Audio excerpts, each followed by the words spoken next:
What matters more for your future wealth? Disciplined early retirement accounts or totally flexible regular investing? Two powerful strategies, one big showdown. Which one really delivers? On the left, early retirement accounts, the disciplined compounding engine for FIRE. And on the right, regular investing, flexible with no strings attached. Let's skip the buzzwords and dig into how these approaches really compare. Each category scores points, so you'll see exactly which path pulls ahead, point by point. The result might just surprise you. All right, first up, what are we actually comparing? So picture this like a quick mind map. We're talking about time advantage, contribution limits, tax benefits, accessibility, growth potential, and, average balances. Each category's got its quirks, and trust me, they matter. So let's kick it off. All right, let's start with time advantage. With early retirement accounts, okay, this is wild. If you drop $12K a year starting at age 25 and your money compounds, by 67, you're looking at like $1.3 million if you get around 6% returns. That's just like compounding magic at work. And people who start early almost always beat those who jump in later. But honestly, getting started young takes some discipline. Not everyone's thinking about retirement in your 20s, right? Now, with regular investing, you can start whenever. Maybe you're late to the party. No rush. But, and here's the kicker, if you start at 35 instead, $12K a year only grows to around $948,000. So you're basically giving up hundreds of thousands just by waiting. So yeah, winner here, early retirement accounts. Next up, contribution limits. For the early retirement routes, like 401ks or IRAs, the numbers for 2025 are pretty solid. $23,500 for your 401k, plus a catch-up if you're older. And IRAs give you some options too. But the flip side, you get penalties for dipping in early. So don't get ideas about using that money for a big vacation before you're 59 and a half. Regular investing though?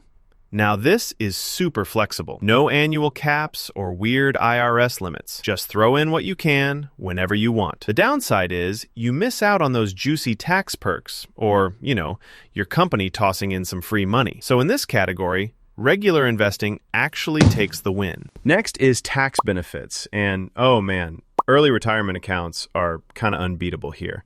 If you go with a traditional 401k or IRA, you can get a nice tax deduction now, meaning less taxable income in 2026.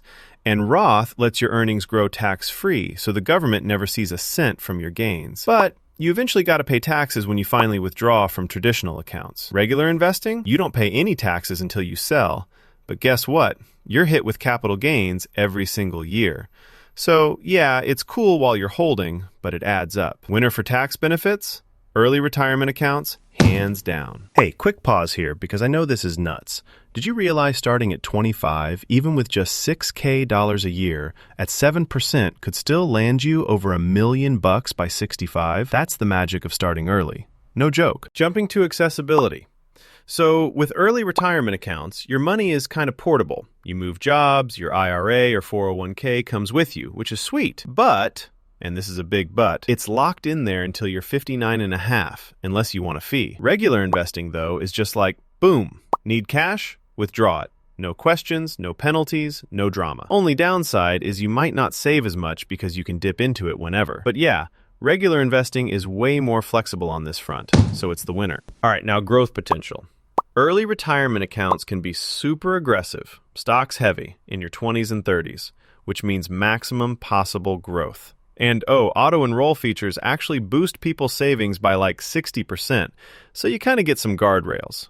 Of course, market volatility is always lurking. Regular investing? You get the same market returns if you play it right, and you can mix things up as much as you want, but you miss out on those auto features or any employer matching. On pure potential, honestly, both score high, so I'm calling it a tie. Last up, average balances. Here's some real stats. In Q1 of 2025, the average IRA hit around $122,000, and 62% were Roth, so lots of folks are loving those tax-free withdrawals. Regular investing builds up too, but it's just steadier and a bit more unstructured. Depends a lot more on your own habits. If you're after that big, structured growth, early retirement accounts come out ahead here. Okay, so how do these stack up overall? Picture a radar chart.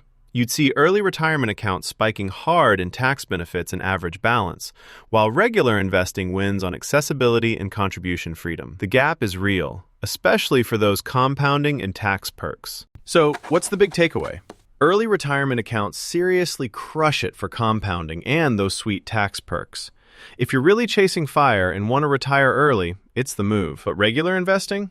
Super chill, no rules, and liquidity whenever you want. So it comes down to what you value more, structure or freedom. All right, ready to compare your own path? If you want more deep dives like this, hit subscribe and get all the latest finance insights.